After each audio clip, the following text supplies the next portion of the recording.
ചേട്ടാ, അവിടെ എൻ്റെ കാലുമുറിഞ്ഞ് തെറിച്ച് വീണിട്ടുണ്ട്, അതുകൂടി ഒന്ന് എടുക്കണേ. നിലത്ത് ചോര വാർന്നു കിടക്കുന്ന അപരിചിതനായ ആളെ നാട്ടുകാരുടെ സഹായത്തോടെ ശ്രദ്ധിച്ചെടുത്ത് ആംബുലൻസിലേക്ക് കയറ്റുന്ന നേരമാണ് അബോധാവസ്ഥയിലും അയാളിൽ നിന്ന് ആ വാക്കുകൾ ഉയർന്നത്. അത് കേട്ടതും എൻ്റെ കണ്ണുകൾ ആദ്യം പോയത് അയാളുടെ കാലുകളിലേക്കായിരുന്നു. ഒടിഞ്ഞു നുറുങ്ങി അയാളിൽ തന്നെ തൂങ്ങിയാടുന്നുണ്ടായിരുന്നു ആ കാലുകൾ. അവയുടെ സാന്നിധ്യം അറിയാൻ സാധിക്കാത്ത വിധം ആ മനുഷ്യൻ്റെ ചലനശേഷി നഷ്ടപ്പെട്ടോ എന്നൊരു നിമിഷം ഞാൻ ഓർത്തു. ആ ഓർമ്മയിൽ പോലും എൻ്റെ ഹൃദയത്തിൽ ഒരു മിന്നൽ പാഞ്ഞുപോയി. ഏറിപ്പോയാൽ 10-27 വയസ്സ് പ്രായമുള്ളൊരു ചെറുപ്പക്കാരനാണ് തൻ്റെ ആംബുലൻസിൻ്റെ ഉള്ളിൽ പ്രാണന് വേണ്ടി പിടയുന്നത് എന്ന ഓർമ്മ വന്നതും അയാളുടെ കാലുകൾ ആക്സിലേറ്ററിൽ അമർന്നു. ജീവൻ കയ്യിൽ പിടിച്ചെന്ന പോലെ നഗരത്തിലെ തിരക്കിനുള്ളിലൂടെ ആ ആംബുലൻസ് കുതിച്ചു പായുമ്പോൾ അതിനുള്ളിൽ രക്തമൊഴുകി അബോധാവസ്ഥയിൽ കിടക്കുന്ന ആ ചെറുപ്പക്കാരനെ കാത്ത് അങ്ങ് ദൂരെ ഒരിടത്ത് ഒരച്ഛനും അമ്മയും വഴിക്കണ്ണുമായി കാത്തിരിക്കുന്നുണ്ടായിരുന്നു. അമ്മ! അത് തിരിച്ചറിഞ്ഞെന്ന പോലെ ആംബുലൻസിനുള്ളിൽ കിടന്നവനിൽ നിന്നൊരു വിളി ഉയർന്നു. ഒപ്പം അടഞ്ഞ കണ്ണുകൾക്കിടയിലൂടെ മിഴിനീർ ഒഴുകിച്ചിതറി. മരണത്തിനും ജീവിതത്തിനും ഇടയിലൂടെ സഞ്ചരിക്കുന്ന അനേകം ജീവനുകളെ ദിവസേന കാണുന്നതാണെങ്കിലും ആ ചെറുപ്പക്കാരൻ്റെ ജീവന് വേണ്ടി ആശുപത്രി മുറിക്ക് പുറത്ത് രാപ്പകൽ പ്രാർത്ഥിച്ചിരിക്കുന്ന അവൻ്റെ മാതാപിതാക്കൾ അയാളുടെ കണ്ണുകൾ നനയിക്കുന്ന കാഴ്ചയായിരുന്നു. അന്ന് അപകടം പറ്റി അവനെ ആശുപത്രിയിലാക്കി വന്നെങ്കിലും പതിവിൽ നിന്ന് വിപരീതമായി അയാൾ ദിവസേന അവൻ്റെ കാര്യങ്ങൾ അന്വേഷിക്കുമായിരുന്നു. തൻ്റെ ആംബുലൻസിൽ അയാൾ രക്ഷിച്ച എത്രയോ ജീവനേക്കാൾ പ്രാധാന്യം അയാൾ ഈ ചെറുപ്പക്കാരൻ്റെ ജീവന് നൽകി. എന്താണെന്നറിയില്ലെങ്കിലും എന്തോ ഒന്ന് അയാളെ അവനിലേക്ക് അടുപ്പിക്കുന്നുണ്ടായിരുന്നു. ജീവിതത്തിലേക്ക് മടങ്ങി വരാൻ ഏറെ മോഹിച്ചവൻ ICUവിനുള്ളിൽ മരണവുമായി മൽപ്പിടുത്തം നടത്തുമ്പോൾ ഒരു നാട് മുഴുവൻ അവൻ്റെ തിരിച്ചുവരവിനായി പ്രാർത്ഥിച്ചുകൊണ്ട് ആ ആശുപത്രി മുറ്റത്ത് അവൻ്റെ മാതാപിതാക്കൾക്കൊപ്പം നിന്നു. അത്രമേൽ പ്രിയങ്കരനായിരുന്നു അവർക്കെല്ലാം അവൻ. അഭിറാം എന്ന അഭി. സ്വന്തം മാതാപിതാക്കളെ പ്രാണനേക്കാൾ സ്നേഹിച്ചവൻ. അവരുടെ സ്വപ്നങ്ങളിലൂടെ അവർക്കായി മാത്രം ജീവിച്ചവൻ. അവനാണിപ്പോൾ മരണത്തിനും ജീവിതത്തിനുമിടയിൽ. അഭി, കണ്ടിട്ടില്ല ഞാൻ നിന്നെ ഒരിക്കൽ പോലും. നീ എന്താണെന്ന്, നീ എങ്ങനെയാണെന്ന് ഒന്നും എനിക്കറിയില്ല. പക്ഷെ എൻ്റെ ഉള്ളിൽ നിന്റെ ജീവനെ ചുമക്കുന്നുണ്ട് ഞാൻ. എനിക്ക് ജീവിക്കാനായി, നിന്റെ അച്ഛനെയും അമ്മയെയും ജീവിപ്പിക്കുവാനായി ഞാൻ എൻ്റെ ഉദരത്തിൽ നിന്റെ കുഞ്ഞിനെ ചുമക്കുന്നുണ്ട്. നിന്റെ ഡയറി താളുകളിൽ നീ പകർത്തിവെച്ച നിന്റെ പ്രണയിനി എവിടെയാണെന്ന് കണ്ടെത്താൻ നിന്നെ സ്നേഹിച്ചവർക്കൊന്നും ഇതുവരെ സാധിച്ചിട്ടില്ല. മരണത്തോട് പൊരുതിത്തോറ്റ് നീ പ്രാണൻ ഉപേക്ഷിച്ചപ്പോൾ അവളും ഒരു പക്ഷേ മറഞ്ഞിരിപ്പുണ്ടാവാം.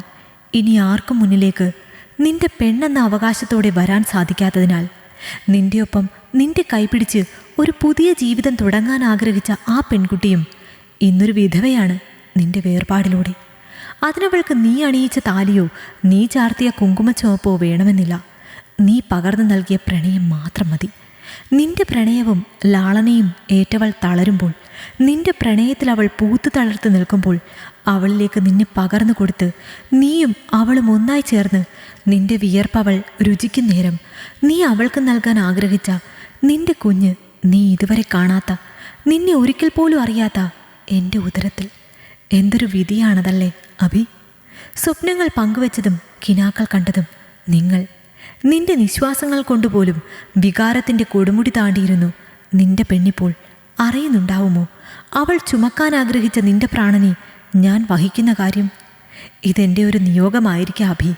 നിന്റെ അംശത്തെ ഗർഭത്താൽ വഹിക്കണമെന്നുള്ള നിയോഗം. നിന്റെ അർത്ഥപ്രാണനായിരുന്ന ശരീരവുമായി ആശുപത്രിയിലേക്ക് പാഞ്ഞ ആ ആംബുലൻസ് ഡ്രൈവറായ എൻ്റെ അച്ഛനിലൂടെ നിന്നിലേക്ക് എത്തിച്ചേർന്ന നിയോഗം. എത്രയോ നിരത്തുകളിൽ ജീവിതത്തിലേക്ക് തിരിച്ചു വരാൻ ആഗ്രഹിച്ച് ചതഞ്ഞും തകർന്നും കിടന്നിരുന്ന ഒരുപാട് ജീവനുകളെ സ്വന്തം കൈയാൽ രക്ഷിച്ച് ജീവിതത്തിലേക്ക് തിരിച്ചു കൊണ്ടുവരാൻ സാധിച്ച എൻ്റെ അച്ഛന് നീ അപകടം പറ്റി വീണുകിടന്ന അതേ റോഡിൽ 4 വർഷങ്ങൾക്ക് മുമ്പ് രക്തം വാർന്നു കിടന്ന എൻ്റെ കുഞ്ഞിനെയും അവൻ്റെ അച്ഛനെയും കണ്ടെത്തി രക്ഷിക്കാൻ കഴിഞ്ഞില്ല. അവരുടെ മരണത്തിലൂടെ പ്രതീക്ഷകൾ നശിച്ചൊരു പാഴ്ജന്മമായി പോയി എന്നോർത്ത് ഉരുകി ജീവിച്ച എൻ്റെ അച്ഛൻ. നിന്റെ മരണത്തിനപ്പുറവും നിന്റെ മാതാപിതാക്കൾക്ക് മുന്നോട്ട് ജീവിക്കാൻ നിന്നിൽ നിന്നെടുക്കുന്ന ബീജത്തിന് സാധിക്കുമെന്നറിഞ്ഞപ്പോൾ അതിനെ വഹിക്കാനുള്ള ഉദരം കണ്ടെത്തിയത് എന്നിലാണ്. ഇതൊരു നിയോഗം തന്നെയാണ് അഭി. എനിക്കും നിനക്കും പിന്നെ നമ്മളെ ചുറ്റിയിരിക്കുന്ന ഒട്ടനേകം ജീവനുകൾക്കും. അവിടെ ഞാനില്ല, നീയില്ല. പരസ്പരം ഇന്നുവരെ കാണാത്ത, ഇനിയൊരിക്കലും കാണില്ലാത്ത നമ്മൾ മാത്രമേ ഉള്ളൂ. അഭി, നീ ഉണ്ടാവണം കാവലായി നിന്റെ ജീവന്. മരണത്തിനപ്പുറം ഒരു ലോകത്തിരുന്ന് എൻ്റെ കുഞ്ഞിനും അവൻ്റെ അച്ഛനുമൊപ്പം നീ കൂടി ഉണ്ടാവും. ഈ നിയോഗം പൂർത്തിയാക്കാൻ എനിക്കൊപ്പമെന്ന വിശ്വാസത്തിൽ മുന്നോട്ട് പോവുകയാണ് ഞാൻ. അഭിറാമിൻ്റെ ഡയറി അടച്ചു വെച്ചൊരു നിശ്വാസത്തോടെ കൃഷ്ണ ഉറക്കത്തെ പുൽകുമ്പോൾ പുറത്തെ ഇനിയും നനവ് മാറാത്തൊരു മൺകൂനക്കരികിൽ നിന്നൊരു കാറ്റ് അവളെ തഴുകി കടന്നുപോയി. അവൾക്കും ഇനി പിറക്കാനിരിക്കുന്ന തൻ്റെ കുഞ്ഞിനും അതിൽ മാത്രം പ്രതീക്ഷയൂന്നിയിരിക്കുന്ന തൻ്റെ മാതാപിതാക്കൾക്കും കാവലായി താൻ എന്നും അവർക്കൊപ്പം ഉണ്ടാകുമെന്ന് പറയാതെ പറഞ്ഞുകൊണ്ട് അപ്പോഴും അങ്ങ് ദൂരെ ഒരിടത്ത് ഒരാളും ശ്രദ്ധിക്കാനിടയില്ലാത്ത ഒരിടത്ത് തൻ്റെ പ്രാണൻ നഷ്ടപ്പെട്ട ശരീരത്തിന് കാവലായി നിന്നു. അഭിയുടെ മാത്രം പെണ്ണായി അവൻ്റെ പ്രണയത്തിൻ്റെ പാലാഴിയിൽ ജീവിതം ജീവിച്ച് തീർക്കാൻ ആഗ്രഹിച്ചവർക്ക് അവൻ്റെ വേർപാടിൻ്റെ വേദന താങ്ങാൻ കഴിഞ്ഞില്ല. അവൻ്റെ പെണ്ണെന്ന അവകാശത്തോടെ എവിടേക്കും കടന്നു ചെല്ലാൻ പറ്റാതെ ബന്ധങ്ങളുടെ ബന്ധനങ്ങളിൽ മുറുകിപ്പോയവൾ ഒടുവിൽ എല്ലായിടത്തു നിന്നും രക്ഷ നേടി ഒരനാഥ ശവശരീരമായി ആ വഴിവക്കിൽ ആരെയൊക്കെയോ പ്രതീക്ഷിച്ചെന്ന പോലെ കാത്തുകിടക്കുമ്പോൾ അതിനെ തേടി എന്നതുപോലെ ദൂരെ നിന്നൊരു ആംബുലൻസിൻ്റെ ശബ്ദമാ രാത്രിയുടെ നിശബ്ദതയെ കീറി മുറിച്ചുകൊണ്ട് കേൾക്കുന്നുണ്ടായിരുന്നു അന്നേരം. ഈ കഥ നിങ്ങൾക്കിഷ്ടമായെങ്കിൽ ലൈക്ക് ചെയ്യൂ. നിങ്ങളുടെ അഭിപ്രായങ്ങൾ കമന്റായി രേഖപ്പെടുത്തൂ. കൂടുതൽ കഥകൾ കേൾക്കാൻ ഈ ചാനൽ സബ്സ്ക്രൈബ് ചെയ്യൂ.